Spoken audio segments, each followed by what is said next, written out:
إن الحمد لله نحمده ونستعينه ونستغفره ونؤمن به ونتوكل عليه ونعوذ بالله من شرور أنفسنا ومن سيئات أعمالنا من يهده الله فلا مضل له ومن يضلل فلا هادي له فلا تجد له وليا مرشدا ونشهد أن لا إله إلا الله وحده لا شريك له والذي لا ضد له ولا ند له لا مثل له ولا مثيل له لا وزير له ولا كفيل له لا شبه له ولا شبيه له لا ولد له ولا والد له وهو الواحد الفرد الصمد لم يلد ولم يولد ولم يكن له كفوا أحد ونشهد أن سيدنا ونبينا وحبيبنا وبشيرنا ونذيرنا وطبيبنا وطبيب أرواحنا وحبيبنا وحبيب ربنا محمدًا عبد الله ورسوله أرسله بالحق بشيرا ونذيرا وداعيا إلى الله بإذنه وسراجا منيرا أما بعد فقد قال الله تعالى في كلامه المجيد وفي فرقانه الحميد আমরা সকলেই পড়ি আউযু বিল্লাহি মিনাশ শাইতানির রাজীম বিসমিল্লাহির রাহমানির রহিম ইন্নাল্লাহা ওয়া মালাইকাতাহু ইউসাল্লুনা আলান নবী ইয়া আইয়ুহাল্লাযীনা আমানু صلوا عليه وسلموا تسليما اللهم صل على محمد وعلى آل محمد كما صليت على إبراهيم وعلى آل إبراهيم إنك حميد مجيد اللهم بارك على محمد وعلى آل محمد كما باركت على إبراهيم وعلى آل إبراهيم إنك حميد مجيد সকল প্রশংসার মালিক কে? আল্লাহ। সেই আল্লাহর জন্য আমরা সকলেই পড়ছি আলহামদুলিল্লাহ। দুরুদ ও সালাম পাঠাচ্ছি বিশ্ব মানবতার মহান শিক্ষক সাইয়্যিদুল মুরসালিন খাতামুন নবিয়্যিন মুহাম্মদুর রাসূলুল্লাহ সকলেই পড়ছি সাল্লাল্লাহু আলাইহি ওয়াসাল্লাম। সম্মানিত সুধী, আজকে আমরা পবিত্র কোরআন এবং হাদিসের আলোকে আল্লাহর নিয়ামত সম্পর্কে কিছু কথা বলবো ইনশাআল্লাহ। আল্লাহ সুবহানাহু ওয়া তাআলা আমাদের এতটাই অগণিত নিয়ামত আমাদেরকে দিয়েছেন, যিনি আমাদেরকে বড্ড বেশি পছন্দ করেন। ওয়ালাকাদ কাররামনা বানি আদম।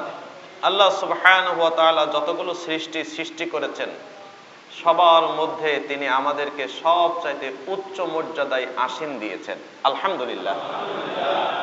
আরো জোরে বলেন আলহামদুলিল্লাহ। এবং তিনি আমাদেরকে এই পরিমাণ নিয়ামত দান করেছেন। তিনি আমাদেরকে শ্রেষ্ঠত্ব দিলেন, নিয়ামত দিলেন। এখন বলেন তো, যিনি আমাদেরকে শ্রেষ্ঠত্ব দান করলেন, নিয়ামত দিলেন, আমাদেরকে ভালো রাখলেন, সুন্দর রাখলেন, সুস্থ রাখলেন, নিরাপদ রাখলেন, ইবাদতটা পাওয়ার যোগ্য তিনি নাকি অন্য কেউ? হ্যাঁ, তিনি। আমাদের একটা কথা আছে, যারটা খাইতে হয় তার গুণগান গাইতে হবে। হ্যাঁ, যদিও বা গ্রাম্য একটা কথা আছে যে নুন খেয়ে যে গুণগান গায় না, একে কি বলে? মানে অকৃতজ্ঞ মানুষ। আমরা কার অক্সিজেনটা চলি? অক্সিজেনের মালিক কে? হায়াতের মালিক কে? আমাদের খাবার দেয় কে? আবার সুন্দর একটা সুঠামো দেহ, এটাও দিয়েছেন কে? আবার আপনি যদি অসুস্থ হয়ে যান, সুস্থতাও দিয়েছেন কে? এখন আল্লাহ যেহেতু আপনার আমার সব কিছু দিলেন, তাহলে ইবাদতটাও হবে তার জন্যে, গোলামিটাও হবে তার জন্যে, আনুগত্যটাও হবে তার জন্যে। আর আমরা আত্মসমর্পণ করব যার কাছে, তিনি হলেন আল্লাহ। এখন আল্লাহ আমাদেরকে দিলেন, দেওয়ার পরে যদি আমরা ওই আল্লাহর কাছে ফিরে না আসি, তাহলে আমরা আর শ্রেষ্ঠ জায়গায় থাকতে পারি না। কেমন? আল্লাহ বলেছেন, তোমার কান দিয়েছি, ভালো জিনিস শোনো না। চোখ দিয়েছি, ভালো জিনিস দেখো না। অন্তর দিয়েছি, ভালো জিনিস চিন্তা ভাবনা করো না। অথচ তুমি হলে সৃষ্টির সেরা।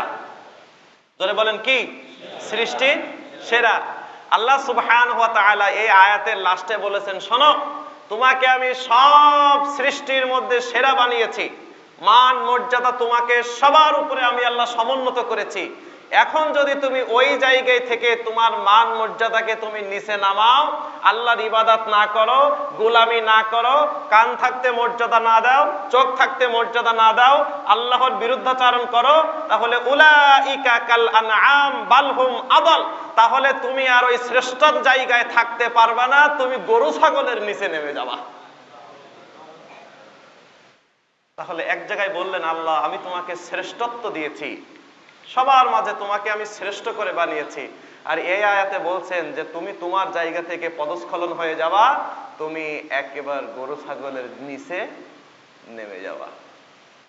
তাহলে যার যতটুকু শ্রেষ্ঠত্ব আছে, যার মান মর্যাদা যত বেশি, তার মান মর্যাদার জায়গা থেকে যদি সে পদস্খলন হয়ে যায়, তাহলে তার অপমান অপদস্থ তত বেশি।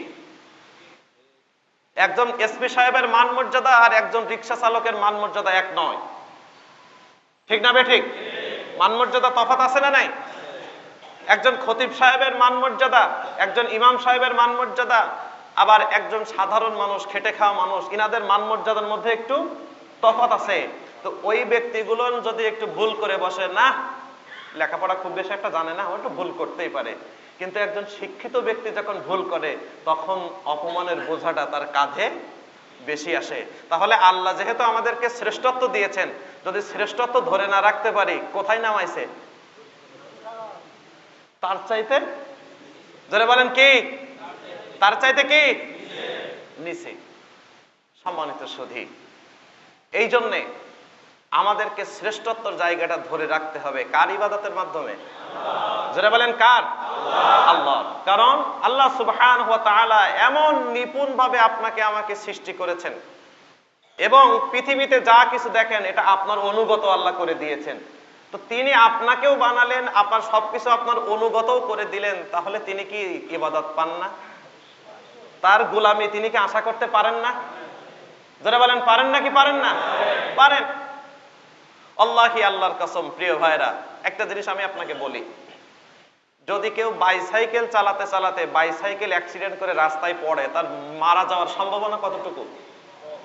হ্যাঁ, হয়তো একটু এখানে কেটে যেতে পারে, পাটা একটু ভেঙে যেতে পারে, হয়তো বা 10 দিন 15 দিন বেড রেস্টে থাকার পরে আবার সুস্থ হয়ে যেতে পারে। কিন্তু বাইসাইকেল অ্যাক্সিডেন্ট করে মারা যায় কিংবা বাইসাইকেল থেকে পড়ে যেয়ে মারা গেছে এমন ঘটনা খুব কমই হয়। এখন বলেন তো, বাইসাইকেলের তুলনায় বিমানের মানমর্যাদা কি কম? হ্যাঁ, বিমানে চলাফেরা করে কারা? একটু সমাজে যারা এলিট পার্সন, এনারাই চলাফেরা করেন, যিনাদের কাছে 45 মিনিট সময়ের চাইতে 5,000 টাকার মূল্য কম, তাই তো নাকি?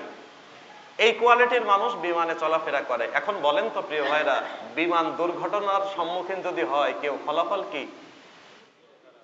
হ্যাঁ,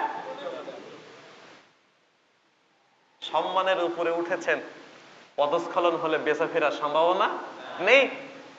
আর বাইসাইকেল থেকে পড়ে গেছেন, হাত পা কেটে গেছে, কিন্তু বাঁচার সম্ভাবনা আছে। আর একটা কথা বলি, আমরা এখানে যারা সবাই সচরাচর আছি, হয়তোবা সামগ্রিকভাবে আমরা যে চাউলের ভাত খাই, এই চাউলটার নাম কি হতে পারে? বাসমতি কিংবা মিনিকেট, ভালো মিনিকেট। যদিও আমাদের গ্রামে ভালো মিনিকেট পাওয়া যায়, ঢাকা শহরে মিনিকেট তো খুব কঠিন ব্যাপার। চাউলের উপরে পিএইচডি করতে হবে, তাও মিনিকেটটা আপনি চিনতে পারবেন না। ঠিক না বেঠিক বলেন ভাই? কিন্তু আমাদের গ্রামে আমরা যে মিনিকেট খাই ওইটা আবার টনটনা, ঠিক আছে, আমাদের নিজেদের চাষ হয় তো। এখন আপনাদের কাছে প্রশ্ন হলো, মনে করেন এই মিনিকেট চাউলের কেজি কত এখন? 70 টাকা। আর এর এগেনস্টে বিরিয়ানি চাল অর্থাৎ পোলোয়ার চাউলের কেজি কত? ধরেন একটু ভালো মানের 150 টাকা। ডাবল। কি ডাবল? মান মর্যাদা কি এই মনে করেন মিনিকেট চাউলের বেশি নাকি বিরিয়ানির চাউলের বেশি? পোলাও চাউলের অবশ্যই বেশি। কিন্তু ফলাফল, আপনি মিনিকেট চাউল আজকে রান্না করতেছেন, দুপুরে খাচ্ছেন, রাতে খাচ্ছেন, আবার পানি দিয়ে রেখে দিচ্ছেন, পরের দিন দুপুরবেলা খাচ্ছেন। যদি একটু কাজ কাম করেন, বাইরে ঘাটে থাকেন, বাসায় এসে বিবির রানতে দেরি হয়ে গেছে, এই ভাত আছে পান্তা ভাত দাও, একটু পানি দিয়ে ধুয়ে খেয়ে ফেলতেছেন। এখন বলেন তো প্রিয় ভাইরা, দুপুরবেলা আপনি পোলাও রান্না করলেন, বিকালে তার অবস্থা কি? একটু পানি পানি ভাব, গন্ধ গন্ধ ভাব। সন্ধ্যার সময়, হ্যাঁ, ঈশার পরে যে, এখন আপনি যদি মনে করেন এটা পানি দিয়ে রেখে দেবো, সকালে খাবো, ফলাফল কি? জীবনে কোনোদিন পারবেন? যত নাড়া দেবেন গন্ধ তত ছুটবে, যত নাড়া দিবেন গন্ধ তত ছুটবে। আল্লাহ কি, আল্লাহর কসম, এই মিনিকেট চাউলের তুলনায় বিরিয়ানি পোলোয়া চাউলের দাম বেশি, তাই তার জায়গা থেকে যদি তার গুণগত মান কমে যায়, তাহলে তার পচে যাওয়ার সম্ভাবনা তত বেশি। আল্লাহ কি, আল্লাহর কসম, ওই জন্য আল্লাহ বলছেন, ওয়ালাকাদ কাররামনা বানি আদম, তোমাদেরকে আমি শ্রেষ্ঠত্ব দান করেছি। এই শ্রেষ্ঠত্ব যদি তোমরা ধরে না রাখতে পারো, আমি আল্লাহর সাথে কুফরি করো, আমি আল্লাহর সাথে বেঈমানি করো, আমি আল্লাহর ইবাদত না করে অন্য কারোর ইবাদত করো, তাহলে উলাইকা কাল আনআম বাল হুম আদাল, তুমি শ্রেষ্ঠের জায়গায় থাকতে পারবা না, তুমি অনেক অনেক অনেক নিচে নেমে যাবা, যার উপরে গরু ছাগলের অবস্থা। যারা বলেন ঠিক না ঠিক প্রিয় ভাইরা? ওই জন্য যিনি আমাদেরকে এতগুলো নিয়ামত দিলেন, ইবাদতটা হবে কার জন্যে? যদি তার জন্য না হয়, তাহলে আপনার আমার এই শ্রেষ্ঠত্বর জায়গা আমরা ধরে রাখতে পারবো না। ওই জন্য রাব্বুল আলামিন বলেন, শোনো আমি তোমাকে কি দেই নাই, আফরাআইতুম মা তুমনুন, তোমরা কি একটাবার ভেবে দেখেছো নাকি? একটাবার ভেবে দেখেছো নাকি তোমরা যে বীর্যপাত ঘটাও, এই যে নাপাক পানি, এই পানিটা সম্পর্কে তোমরা একটু চিন্তা ভাবনা করেছো নাকি? আআনতুম তাখলুকুনাহু আম নাহনুল খালিকুন, এই যে পানি, এই পানিটা সম্পর্কে তোমরা ভেবেছো নাকি এটা সাধারণ একটা পানি, স্বাভাবিক একটা পানি, একটা নাপাক পানি? ওই পানিটা থেকে যিনি তোমাদেরকে সৃষ্টি করেছেন, জোরে বলেন তিনি কে? কোরআনে আছে, সূরা ওয়াকিয়ার মধ্যে পড়ে দেখবেন প্রিয় ভাইরা। তোমরা কি একটাবার চিন্তা করেছো স্ত্রীদের সাথে তোমরা তোমাদের জৈবিক চাহিদাকে মিটিয়েছো। এই জৈবিক চাহিদা মেটানোর ফলে যে পানি, আল্লাহ সুবহানাহু ওয়া তাআলা বলছেন ওই পানি থেকে সন্তান উৎপন্ন করেন, মানুষ সৃষ্টি করেন। আনতুম তাখলুকুনাহু আম নাহনুল খালিকুন, ওটা কি তোমরা সৃষ্টি করো, তোমরা বানাও? কে বানায়? আল্লাহ। যারা বলেন কে বানায়? আল্লাহ। আল্লাহ বানায়। সুতরাং আল্লাহ যে বানাইছে এটা মনে রাখিও। কে বলছেন? আল্লাহ। হ্যাঁ, আল্লাহ বলছেন শোনো, এটা তোমরা সৃষ্টি করো না, এটা আমি আল্লাহ সৃষ্টি করি। আবার আল্লাহ রাব্বুল আলামিন বলেন আফারাআইতুম মা তাহরুসুন আআনতুম তাজরাউনাহু আম নাহনুজ জারিউন। জোরে জোরে পড়েন সুবহানাল্লাহ। এটা তো গেল এক। রাব্বুল আলামিন বলেন শোনো, তোমরা জমিনের মধ্যে যা বপন করো ওইটা সম্পর্কে একটু চিন্তা ভাবনা করেছো নাকি?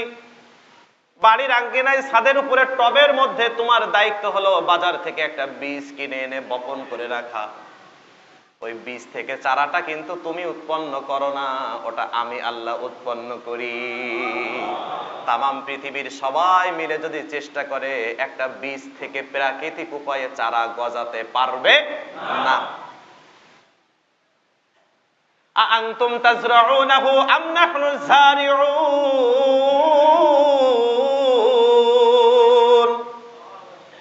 আল্লাহ সুবহানাহু ওয়া তাআলা বলেন ওই বীজ থেকে আমি আল্লাহ চারা গজাই, ওখান থেকে শাখা প্রশাখা হয়, 2টা পাতা, 3টা পাতা, 4টা পাতা, 5টা পাতা, এইভাবে করে ডালপালা হয়ে গেছে, ফুল হয়েছে, ফল হয়েছে। কি হয়েছে? জোরে বলেন। ফুল হয়েছে, ফল হয়েছে। আল্লাহি, আল্লাহর কসম, এমন অনেক ফুল আছে যেগুলো গাছ থেকে ঝরে পড়ে যায়, সব ফুলে কিন্তু ফল হয় না। একটু বলেন তো, ওই ফুল থেকে, ওই বীজ থেকে যিনি চারা গজিয়ে আপনাকে আমাকে সুন্দর সুন্দর ফল আপনাকে আমাকে যিনি খাওয়ালেন, জোরে বলেন তো তিনার নাম কি? লাউ নাশাউ লাজআলনাহু হুতামান ফাযালতুম তাফাক্কাহুন। আল্লাহ বলেন শোনো, আমি চাইলে তা খড়কুটায় পরিণত করে দিতে পারতাম। প্রিয় ভাইরা, তাহলে এই বীজ থেকে যিনি পাতা গজাচ্ছিলেন তিনি কে? আল্লাহ। ফুল দিচ্ছিলেন কে? আল্লাহ। ফল দিচ্ছিলেন কে? আল্লাহ। আল্লাহ বলেন তুমি ওই ফল পেয়ে বড্ড খুশি হও, শরীরকে সতেজ করো, তোমার শরীরের পুষ্টি এটাকে তুমি বাড়াও, শরীর এখন সুন্দর আছে, ফিটনেস আছে। আল্লাহ রাব্বুল আলামিন পরের আয়াতে বলেন শোনো, লাউ নাশাউ লাজআলনাহু হুতামান ফাযালতুম তাফাক্কাহুন। আমি আল্লাহ চাইলে ওই গাছটাকে কিন্তু খড়কুটায় রূপান্তরিত করে দিতে পারতাম, তখন তুমি আফসোস করতে, আফসোস করতে, হাই হাই হলো কি, হাই হাই হলো কি, আল্লাহ সব লস হয়ে গেছে, আমার ফসল ভালো হয়নি, আমার ধান ভালো হয়নি। যে সময় ধানের শীষ গজাবে ওই সময় ধানটা ঝড় এসে বাতাসে একেবারে বিছিয়ে দিয়ে গেছে, সেখান থেকে আমি পূর্ণ জিনিসটা উৎপন্ন করে আমি বাসায় উঠাতে পারিনি। আল্লাহ বলছেন এটা আমি চাইলে পারতাম, কিন্তু এটা করিনি, সুতরাং আমাকে একটু মনে রাখিও। সুবহানাল্লাহ বলেন ভাইরা। আল্লাহ খড়কুটা দিতে পারতেন না? এই যে কিছুদিন আগে যে বৃষ্টি হয়ে গেছে, আমাদের গিলামের মধ্যে বিল, বিলের মধ্যে বিঘার পরে বিঘা, বিঘার পরে বিঘা ধান কেবলমাত্র শীষ বের হয়েছে। ওই শীষগুলা আল্লাহ সুবহানাহু ওয়া তাআলা পরিপুষ্ট করে দেন নাই, সেগুলো পানিতে নষ্ট হয়ে গেছে। আফসোস ছাড়া কিছু আছে? জোরে বলেন। আল্লাহ বলছেন শোনো, আমি ওই ফসলগুলো বীজ থেকে উৎপন্ন চারা সেখানে ফসল না দিয়ে এমন খড়কুটায় রূপান্তরিত করে দিতে পারতাম, কিন্তু আমি আল্লাহ সেটা করিনি। আমি তোমার প্রতি অনুগ্রহ করেছি, সুতরাং গোলামি হবে একমাত্র আমার, অন্য কারোর নয়। আমি তোমাকে খাওয়াই, আমি তোমাকে সুস্থতা দিচ্ছি, আবার তুমি যখন অভাবের মধ্যে থাকো অভাব থেকে দূর করি আমি আল্লাহ। ওয়াল্লাযী হুয়া ইত'ইমুনি ওয়া ইয়াসকিন। রব্বুল আলামিন বলেন শোনো, তুমি যখন অভাব অনটনের মধ্যে থাকো তোমার অভাব অনটন আমি আল্লাহ দূর করে দেই, অন্য কেউ দেয় না। সুতরাং ডাকবা কাকে? আরো জোরে বলেন। শুধু অভাব অনটন থেকে আমি আল্লাহ তোমাকে দূর করেছি এইটা না, তুমি যখন অসুস্থ হয়ে যাও, ওয়া ইযা মারিদতু ফাহুয়া ইয়াশফিন, পৃথিবীর কেউ তোমাকে সুস্থতা দিতে পারে না। ডাক্তার তো শুধুমাত্র উছিলা মাত্র, চিকিৎসা তো শুধুমাত্র উছিলা মাত্র, কিন্তু আমি আল্লাহ তোমাকে অসুস্থতা থেকে সুস্থতা দান করে দেই। সুতরাং গোলামি করবা একমাত্র আমার। আল্লাহু আকবার বলেন প্রিয় ভাইরা। অসুস্থতার মধ্যে থেকেও আমাদেরকে কাকে ডাকতে হবে? যারা বলেন আপনি অসুস্থতা বোধ করছেন, মাথা ঝিমঝিম করছে, আপনার একটু পেটের মধ্যে ব্যথা হচ্ছে, আপনার একটু টয়লেট জনিত সমস্যা হয়েছে, কিংবা আপনার যে কোনো একটা রোগের মধ্যে আপনি আপতিত হয়েছেন, প্রথম বাক্যটা যেটা হবে সেটা কি? আলহামদুলিল্লাহ। প্রথম বাক্যটা কি? আলহামদুলিল্লাহ।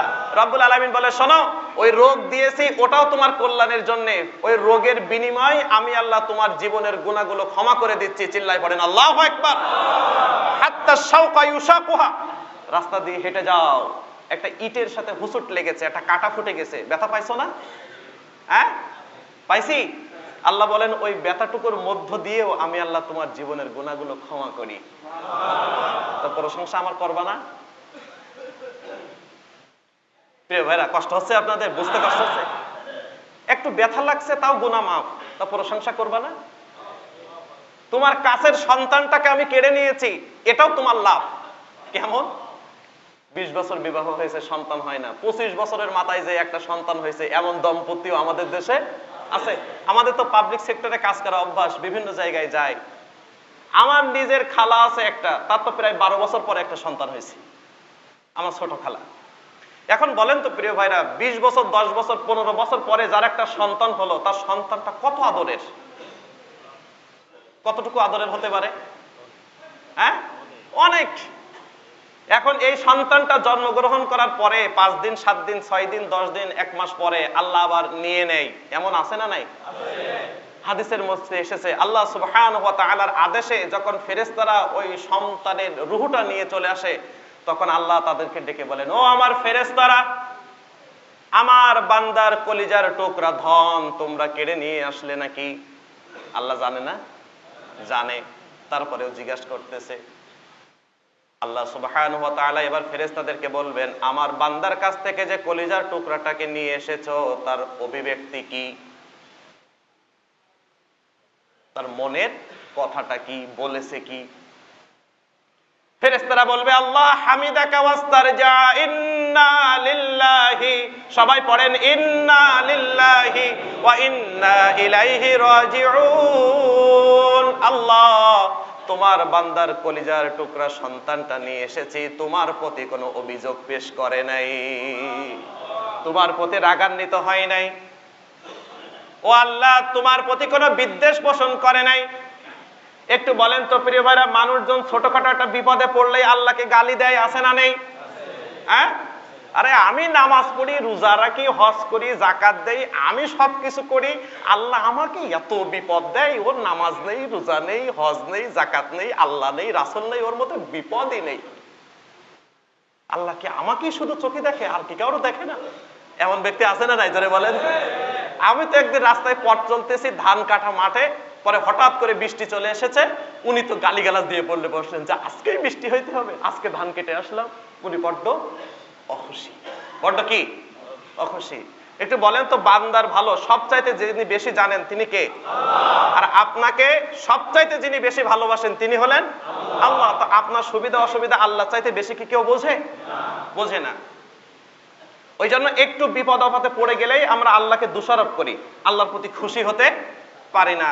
তো ফেরেশতারা বলছে, আল্লাহ হামিদাকা ওয়াস্তারজা, ইন্না লিল্লাহি ওয়া ইন্না ইলাইহি রাজিউন। আল্লাহ, তোমার এই বান্দার কলিজার টুকরা নিয়ে এসেছি, সে অভিযোগ করে নাই, গালিগালাজ করে নাই, মন খারাপ করে নাই, সে তোমার সিদ্ধান্তের উপরে খুশি এবং পড়ে নিয়েছে ইন্না লিল্লাহ, নিশ্চয় আমাদের জন্য সব ক্ষমতার মালিক কে? আল্লাহ। সব বিধানদাতা কে? আল্লাহ। রিজিক দাতা কে? আল্লাহ। হায়াত দাতা কে?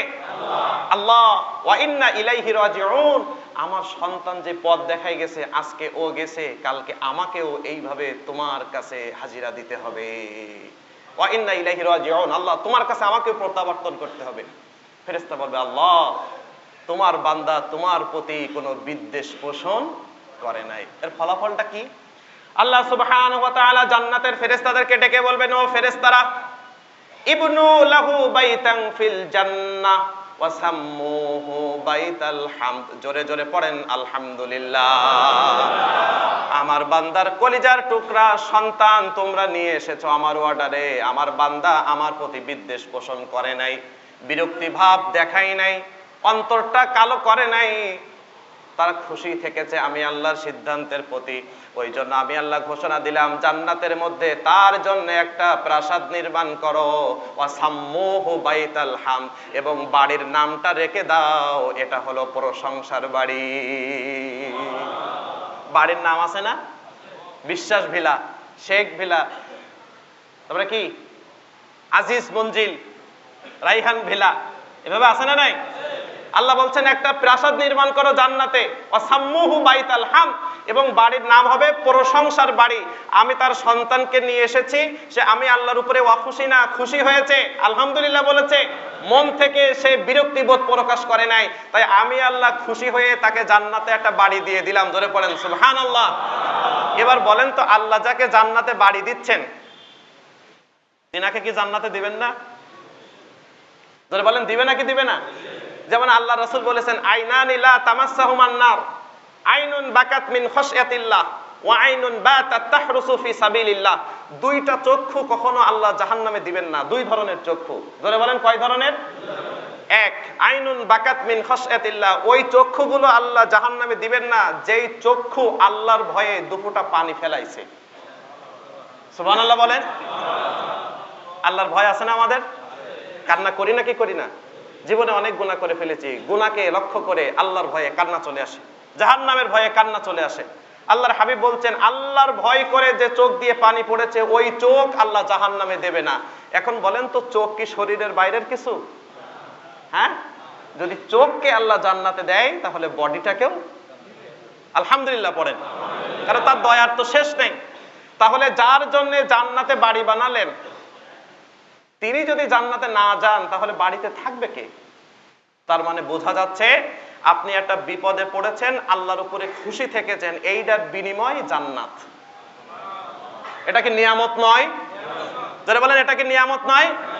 এখন একটু গ্যারান্টি দেন তো, আপনার এই সন্তানটা যদি বেঁচে থাকতো, বড় হতো, সে সঠিকভাবে তাকে লালন পালন করতে পারতেন, এর কোনো গ্যারান্টি আছে? ভালো ভালো ফ্যামিলির বাচ্চাগুলো নষ্ট হয়ে গেছে, এমন নজির নেই? যারা বলেন নেই?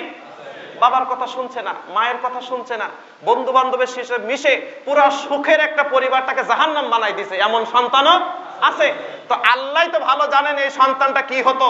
ওই রিক্সের জায়গায় না থেকে আল্লাহ জন্ম লাভ করিয়েছেন, আবার নিয়ে নিয়েছেন, আপনি খুশি থেকেছেন, বিনিময়ে জান্নাত। বোঝাতে পারেনি মনে হয় প্রিয় ভাইরা আমি? এখন বলেন তো, আল্লাহর প্রত্যেকটা সিদ্ধান্তের উপরে খুশি নাকি অখুশি?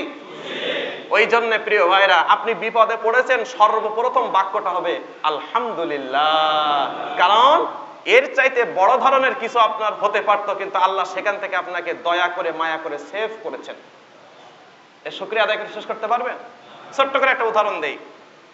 আমাদের পথ চলতে এমন হয় 5 মিনিটের জন্য গাড়ি ফেল করেছি, 10 মিনিটের জন্য বিমান ফেল করেছি, হয় না?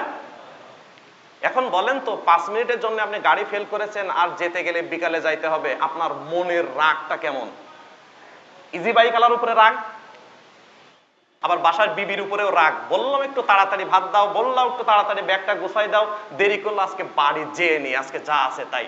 আপনি তো রাগ নিয়ে বাসায় যে স্ত্রীর সাথে ইচ্ছা মতন বাঁধালেন, মিজাজটা একটু ঠান্ডা হয়েছে, বেডের উপরে শুয়ে টিভিটা জুড়ে একটু খবর দেখতেছেন।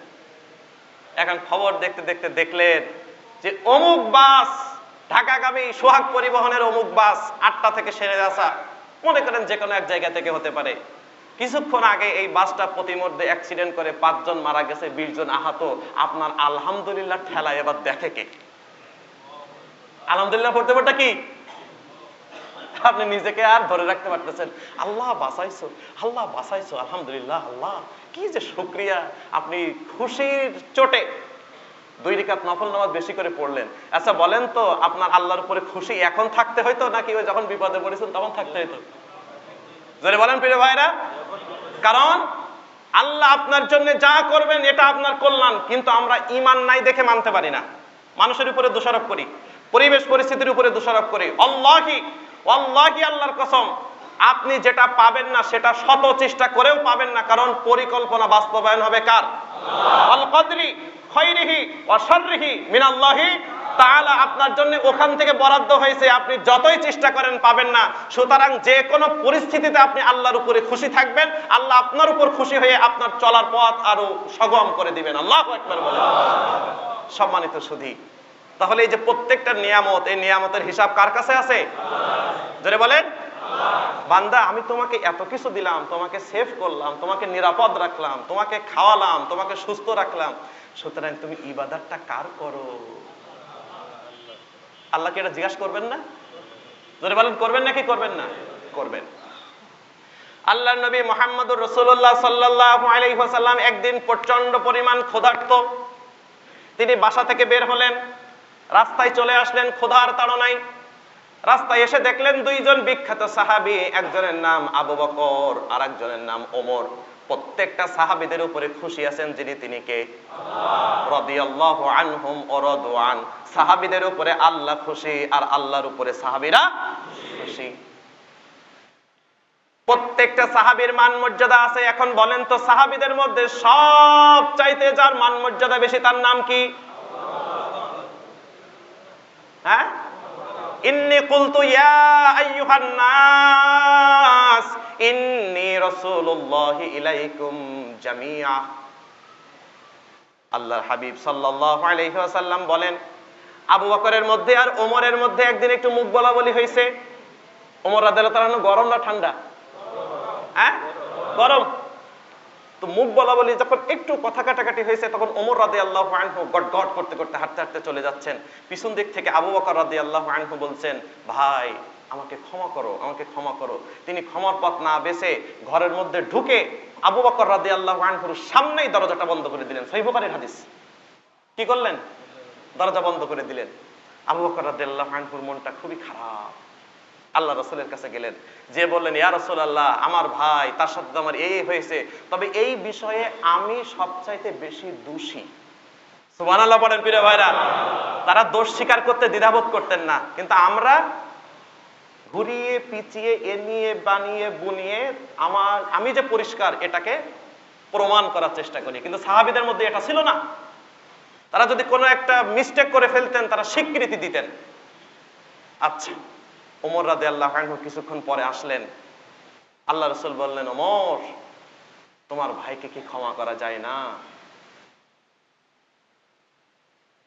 অথচ যেই দিন আমি তোমাদের সামনে বলেছিলাম আমি তোমাদের পক্ষ থেকে আল্লাহর পাঠানো একজন পয়গম্বর নবী, ফাকুলতুম কাযাবতা, তোমরা সবাই বলেছিলে আপনি মিথ্যা বলছেন, আপনি মিথ্যা বলছেন, আপনার কথা মানি না, আপনার কথা বিশ্বাস করি না। আর ওই দিন আবু বকর রাদিয়াল্লাহু আনহু বলছিলেন, ওয়াকালা আবু বকরিন সাদাকতা, ইয়া রাসূলুল্লাহ, হিসাবে আসুক আর না আসুক, হিসাবে মিলুক বা না মিলুক, আমি বিশ্বাস করি আপনি আল্লাহর পক্ষ থেকে একজন পাঠানো পয়গম্বর। চিল্লায় পড়েন আলহামদুলিল্লাহ। তোমরা যেদিন বলছিলে আপনাকে বিশ্বাস করি না, আর আবু বকর কি বলছিল? ইয়া রাসূলুল্লাহ, যা বলতেছেন সব বিশ্বাস করি। তখন ওমর রাদিয়াল্লাহু আনহু একটু মনে মনে লজ্জা পাইলেন যে না, আমার বিষয়টা ঠিক হয়নি। ইনি হলেন সেই আবু বকর রাদিয়াল্লাহু আনহু। একদিন আল্লাহর নবী মুহাম্মদুর রাসূলুল্লাহ সাল্লাল্লাহু আলাইহি ওয়াসাল্লাম জিজ্ঞাসা করছেন, তোমাদের মধ্যে কে আছো যে আজকে তোমরা কোনো মৃত ভাইয়ের জানাজা পড়েছো? আবু বকর বলে, ইয়া রাসূলুল্লাহ, আমি। সুবহানাল্লাহ বলেন। আজকে তোমরা কেউ দান করেছো, তোমাদের মধ্যে কে আছো? আবু বকর রাদিয়াল্লাহু তাআলা হাত উঠাইছে, ইয়া রাসূলুল্লাহ, আমি। আবার আল্লাহ রাসূল জিজ্ঞাসা করছে, আজকে তোমাদের মধ্যে অসুস্থ মানুষকে দেখতে গেছো, একটু সেবা করেছো, তোমাদের মধ্যে কে আছো? আবু বকর রাদিয়াল্লাহু তাআলা হাত উঠাই বলছে, ইয়া রাসূলুল্লাহ, আমি। সুবহানাল্লাহ বলেন প্রিয় ভাইরা।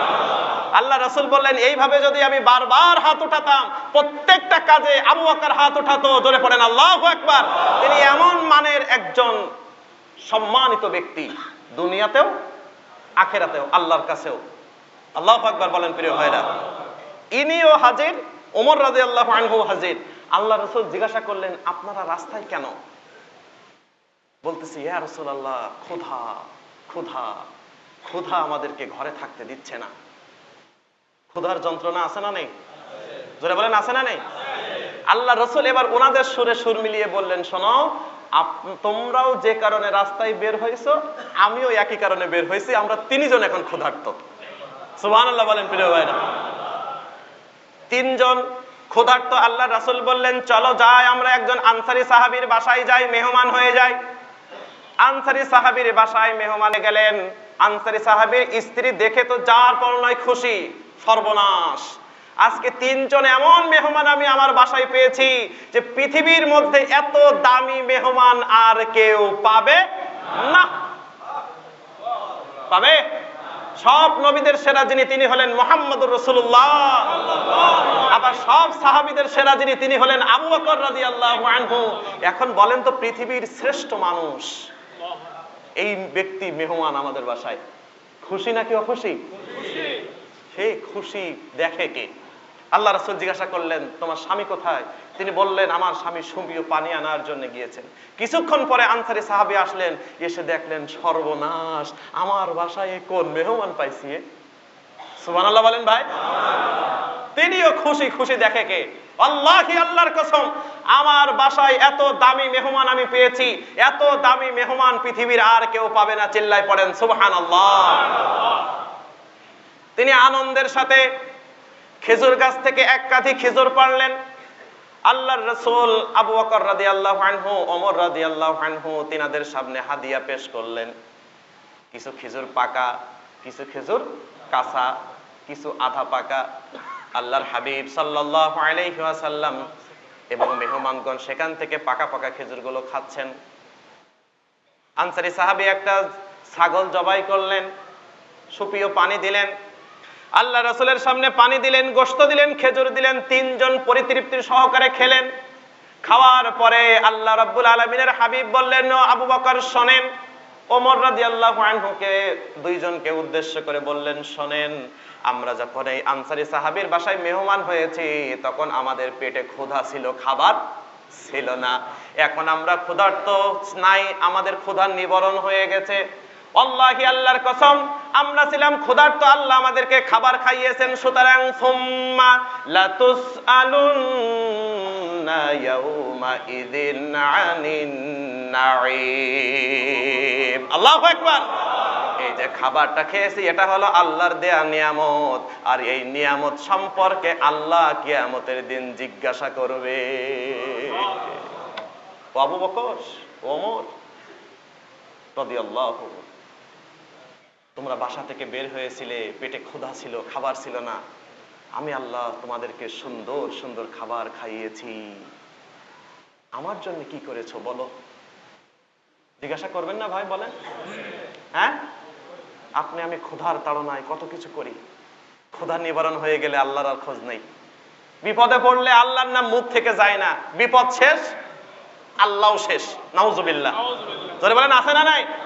ওই জন্য আল্লাহর হাবিব সাল্লাল্লাহু আলাইহি ওয়াসাল্লাম বলেন, শোনো, তাআররাফ ইলাল্লাহি ফির রাখা ইয়ারিফকা ফিশ শিদ্দাহ। তুমি তোমার সুখের দিনে তোমার মনিবকে ভুলো না, তাহলে তোমার দুঃখের দিনে তোমার আল্লাহ তোমাকে ভুলবে না। এখন বলেন তো, আমরা রোগ শোক বিপদ আপদ আসলে আল্লাহর নাম মুখ থেকে যায় না, কিন্তু পরিবেশ যখন স্বাভাবিক হয়ে যায়, আমরা যখন সচ্ছল হয়ে যাই, তখন আল্লাহর কথা আমাদের আর মনে থাকে না। এটার নামই হলো নুন খেয়ে গুণগান না গাওয়া। কি? নুন খেয়ে গুণগান না গাওয়া। আল্লাহি, আল্লাহর কসম, এটা যদি পৃথিবীর মানুষের নীতি হয় যে তুমি আমারটা ভোগ করো, আমার গুণগান গাবা, এটাই স্বাভাবিক। আমি তোমার সুখে দুঃখে ব্যথা বেদনায় দুঃখ দুর্দশায় পাশে থাকি, তুমি আমার অনুগত হবে, এটাই তো স্বাভাবিক নাকি? তো আল্লাহ যেহেতু আমাদের সব নিয়ামত দিয়ে উজালা করে দিয়েছেন, সুতরাং ইবাদতটা হবে কার? আল্লাহ। গোলামি হবে কার? আল্লাহ। দাসত্ব হবে কার? আল্লাহ। যদি তার দাসত্ব বাদ দিয়ে অন্য কারো দাসত্ব হয়ে যায়, তাহলে আল্লাহ বলবে, তোমাকে খাওয়াইছি আর গুণগান গাইছো অন্য মানুষের, হিসাবটা দাও, এরপরে পা কাড়াও। কথা বলা যাবে তো আল্লাহর সামনে? কেন যাবে না? যাবে না। ইয়াউমাইযি ইয়াত্তাবিউনা আদ-দাঈয়া লা ইওয়াজা লাহু ওয়া খাশাআতিল আসওয়াতু লিররহমান ফালা তাসমাউ ইল্লা হামসা। চিল্লায়ে পড়েন সুবহানাল্লাহ। আল্লাহর সামনে দাঁড়িয়ে কথা বলার মতন দুঃসাহস কারো নাই। সবাই দাঁড়িয়ে আছে। সুম্মা নুফিখা ফীহি উখরা ফাইদা হুম কিয়ামুন ইয়ানজুরুন। সবাই আসামির মতো দাঁড়ায় গেছেন। পিম পত নীরবতা, কানাঘুষা নাই, কথা নাই, কোনো সাউন্ড নাই, একটাই মাত্র শব্দ, ফিস ফিস, ইয়া নাফসি ইয়া নাফসি ইয়া নাফসি। বলেন তো নবীরা পর্যন্ত বলতেছে ইয়া নাফসি, আর রায়হান কবিরের খোঁজ কোথায়? নবীরা কি বলছে? তাহলে আমি কতটুকু বিপদে? এবার ওই বিপদের মধ্যে যদি আল্লাহ বলে যে তোমাকে হাজার হাজার নিয়ামত দিয়েছিলাম, তুমি নিয়ামত ভোগ করেছো ঠিক, কিন্তু আমার গুণগান কতটুকু করেছো হিসাবটা দাও, এরপরে পা বাড়াও। পারা যাবে? যদি বলেন পারা যাবে? পারা যাবে না। প্রিয় ভাইরা, ওই জন্য সুস্থ থাকতে ইবাদত কার? সময় থাকতে ইবাদত কার? যদি বলেন। ওই জন্য মুহাম্মদ রাসূলুল্লাহ সাল্লাল্লাহু আলাইহি ওয়াসাল্লাম বলেন, শোনো, মানুষের জীবনের নিয়ামতের মধ্যে সবচাইতে বড় দুটো নিয়ামত, নি'মাতানি মাগবুনুন ফীহিমা কাসীরুম মিনান নাস, আস-সিহহাতু আল ফারাগ। আস-সিহহাতু আল ফারাগ, একটা হলো সুস্থতা আর একটা হলো অবসর। এই দুইটা কি নিয়ামত? যারা বলেন এটা কি নিয়ামত। আল্লাহি, আল্লাহর কসম, আপনার নামাজ পড়তে ইচ্ছা করবে কিন্তু আপনি প্যারালাইজড হয়ে গেছেন, দাঁড়াতে পারতেছেন না, অথচ আপনার অন্তরটা কাঁদতেছে যদি একটু নামাজ পড়তে পারতাম, একটু রুকু দিতে পারতাম, সিজদা দিতে পারতাম, কিন্তু সেই সুযোগ আর নেই। এখন আপনার নামাজ পড়ার প্রতি আগ্রহ জাগছে, কিন্তু যখন আপনি সুস্থ সবল তখন ইচ্ছা করে নাই। সময় আছে, সুযোগ আছে।